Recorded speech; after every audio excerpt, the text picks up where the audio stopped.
We've had an incredible Belgian Grand Prix. The qualifying, like I said yesterday, really set this one up. And wow, 3 drivers all within 1.1 seconds of each other to the finish. It was so close all the way through that race, and any one of them 3 could have won. Absolutely fantastic. Yes. Let's start right at the beginning. It was so long ago, wasn't it? Lewis Hamilton got a brilliant start right up alongside Sergio Perez, who probably had his eye on Charles Leclerc all the way down, didn't he, or the start, to try and hopefully get into P1 and control the race from there. It wasn't to be. Lewis Hamilton out-dragged Sergio Perez out of the turn 1 up through Eau Rouge and down into turn 5. It was brilliant from the Mercedes, in fact, and that set him up fantastically for the race. Charles Leclerc was looking handy. He got the right start. He'd probably had, if he'd looked back and saw Hamilton behind him, he thought, right, that's the right guy we need behind me. A bit of a buffer to what we would thought would be the charging Red Bull and McLarens. And well, Lewis Hamilton made the pass on Charles Leclerc lap 3 and then was really quite comfortable in the lead, wasn't he? Max Verstappen was up into P8 by lap 2 and he was just behind Lando Norris at that point, who'd got a poor start. He ran wide at turn 1, dropped a few places, and that just set for a torrid afternoon for him. We then got to lap 11 where George Russell and Max Verstappen went for the pit, got the undercut. Crucially, Max Verstappen then got ahead of Lando Norris from there, and that was even more trouble for Lando Norris there. It made his race even harder. George Russell cruised up and passed Sergio Perez by lap 22, who was having a stinker of a race. Max Verstappen was free of Perez, and you thought he'll be looking at and attaching himself to George Russell, and it'd be a great battle between them two, but it wasn't to be. He was looking in his mirrors really more than looking forward. Lando Norris was on a charge there, but just surprisingly got close, but couldn't get close enough to make the pass. Lap 35, Oscar Piastri was absolutely flying, wasn't he? And at this stage we were thinking, can he close on Lewis Hamilton, and will they both rob George Russell, who was leading, went for the 1 stop, called that really early on lap 26, didn't he, George? Piastri made the move crucially on Charles Leclerc, and that bent he was just holding on Lewis Hamilton at that stage. Carlos Sainz was closing in on Sergio Perez in behind, makes a really nice pass on him, just meant more of a torrid afternoon for Sergio Perez. And then lap 52 or 42, Lewis Hamilton was right up behind George Russell. It looked like by that stage it was comfortable for a Hamilton win. He'd sort of kept Oscar Piastri back by 4 seconds, and then when he got to George Russell, he was sort of held up, and I was kind of expecting team orders to come into play here and say, look, we're under threat from Oscar Piastri, George. Let Lewis through, and we'll we don't want to lose the win. But they fair play to Mercedes. They let them race. A cracking job from George Russell. He pitted on lap 10 to make it lap 11 to make it all the way through to the end on them hard tyres. Held off Lewis Hamilton. I mean, he just did an absolutely tremendous job. Crucial that he kept his tyres intact for that. But we found now that potentially that is under threat. George Russell's car is potentially underweight. At the time of recording, it was not had the result yet, so if that changes, I'll do an update video on that. But as it stands, George Russell, an absolutely fantastic win. We just all were looking back, weren't we? The undercut was strong, and everybody was looking at that, and he was the only man to be daring enough to go on the 1 stop, and it really paid handsomely for him. The McLaren and Red Bull's pace was surprisingly not as strong as we thought it was. I mean, we were looking like it'd be a fight between Lando Norris and Red Bull, especially when we looked at FP1 and FP2 in the dry sessions that we had of the weekend. The McLaren and Red Bull looked strong, and Mercedes didn't look like anywhere close to winning this. And when we seen them ahead, and it was just like, it's a matter of time, and it just never came, did it? And Mercedes, well, credit to them, absolutely had the pace in the hot conditions for a change, and they'll be really buoyed by that. Let's get to the 3 good and the 3 bad, and I'm starting with George Russell because, well, he threw a Hail Mary and went for that 1 stop. We'd seen others potentially now in hindsight look back and think, why the hell didn't we do that? But actually, up until that point of George going off on it and it absolutely pulling it off for him, it just wasn't on the cards really, was it?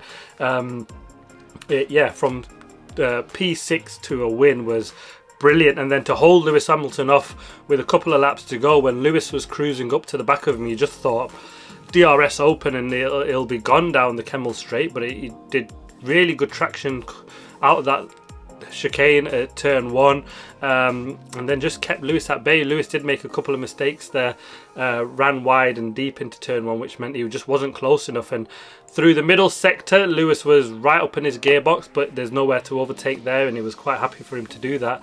Down into the last chicane out of Lecombe, he made enough of a gap so he wasn't under threat there, and then out of the turn 1, the crucial traction zones, he was a really good job. Lewis was disappointing to see where the heck did Russell come from. He wasn't in the race at all really, and even on that one stop everyone was just expecting him to really fall back, and it was he could have held on for 3rd and 4th place. To hold on for the win was absolutely tremendous. A fantastic job from him.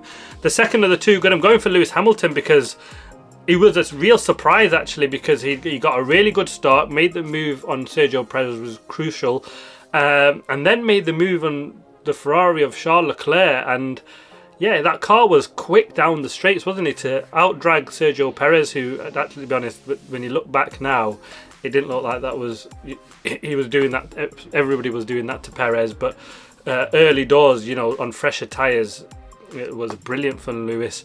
He then cruised up on a really good crucial move on Charles Leclerc, and them two were neck and neck there, wasn't he? Lewis didn't really get away, but he kept a comfortable gap of about 2.5-3 seconds. He kept Charles Leclerc in check, and then even at the end he had enough when Oscar Piastri was hunting him down, wasn't he? Had about a 5.5 second lead, and he only lost most of that when he got up to George Russell, because he was getting stuck in the dirty air and he looked like he'd have enough on them, and it was just a matter of him cruising up to Russell and making that pass. It wasn't to be, but to be in that position, that car so strong, where Friday they were about a second off the lap of the pace, even in the wets. Lewis was sort of saying, we're kind of hoping for a wet race to try and get anything decent out of this. So to pull that off, will it turn into a win if Russell gets disqualified? We'll find out, but either way, a 1-2, and you can be really proud of that. Great pass when it needed to, and a really good controlled race. Another one from Lewis, and potentially could be now win 105, but we'll find out on that. 3 of the 3 good is Oscar Piastri, and I think he's got, he beats Lando Norris. He was crucial that he made that move early doors. Lando Norris around the outside just overshot it, didn't he, into turn 1. Oscar Piastri then did the job there. A really good pass on Sergio Perez did Oscar, and then made the move on Charles Leclerc also, and then he was just homing in, wasn't he, on Lewis Hamilton in the end when he just finished half a second. He did think, could he take the both of them, and then Mercedes really shot themselves in the foot with sort of letting Russell and Hamilton fight. I think Oscar can be really happy. It was a really solid drive for him. He was looking quick in qualifying, got beat by Norris, but an absolutely brilliant race from him.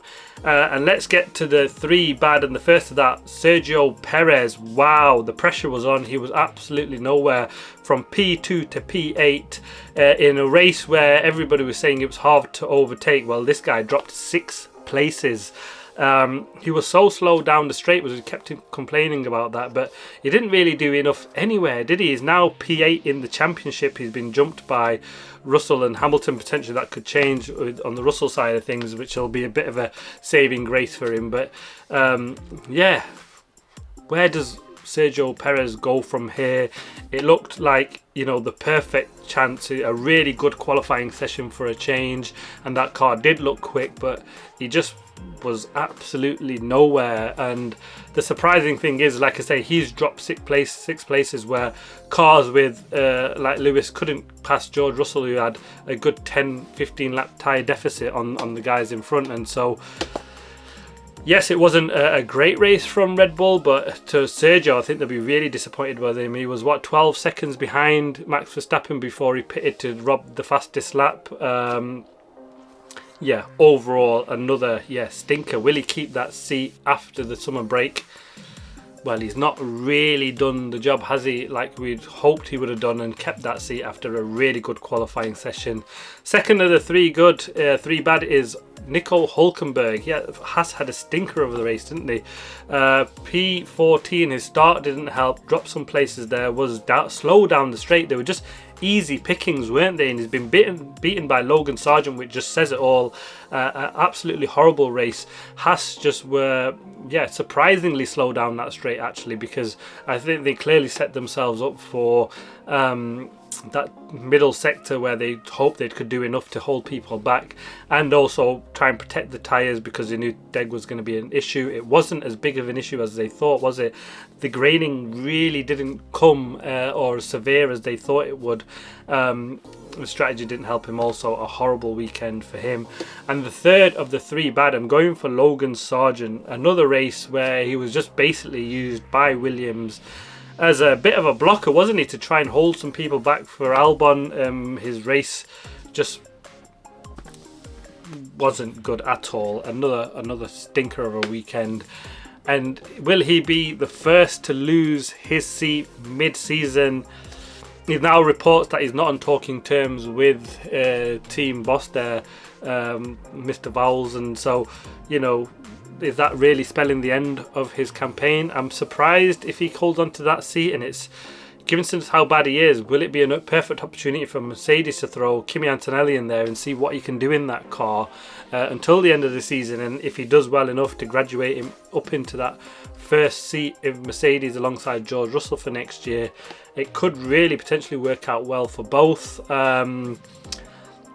They can assess Kimi that way, and also, Carlos Sainz is in the hunt, and they could, if he's not quite up to scratch, they can go for a solid racer and Carlos Sainz at Mercedes. It's all up in the air on that side of things, isn't it? But Logan Sargent, back to him, massively disappointed. Another horrible race weekend. It's just not been good at any part of it.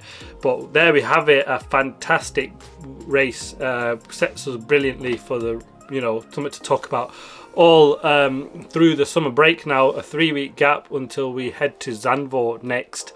And wow, Mercedes have done it. 3 wins out of 4, a 1-2, which in the colder conditions we've seen them do well there, but to pull it off in the hot conditions where tyre deg would be massive, to go off and win the pace that they had was incredible. Could Lewis be regretting his move to Ferrari now? Long way to go to that, but they've been the form team come the end of this season, or this first half of the season, isn't it, up to this break, and they brought themselves right back in the Drivers' and Constructors' Championship, more so in the Constructors' Championship for that second, third place fight now, really. Not far off Red Bulls either, if they can keep up this kind of form. And Red Bulls now 4 races without a win for Max Verstappen, the longest stretch he's been since 2020. So Red Bull really have work to do. They had upgrades and they've just not worked, so a lot of work to do. But there's a 2-week full-on break, no work in the factory, so it's not like we're expecting big upgrades come Zandvoort, apart from what would normally be expected. But yeah, full close down of F1. It's been fantastic this first half of the season. Watch out for the driver ratings video coming shortly, and any update on that George Russell penalty. But thanks for watching. Please like, subscribe and comment as always. See you next time.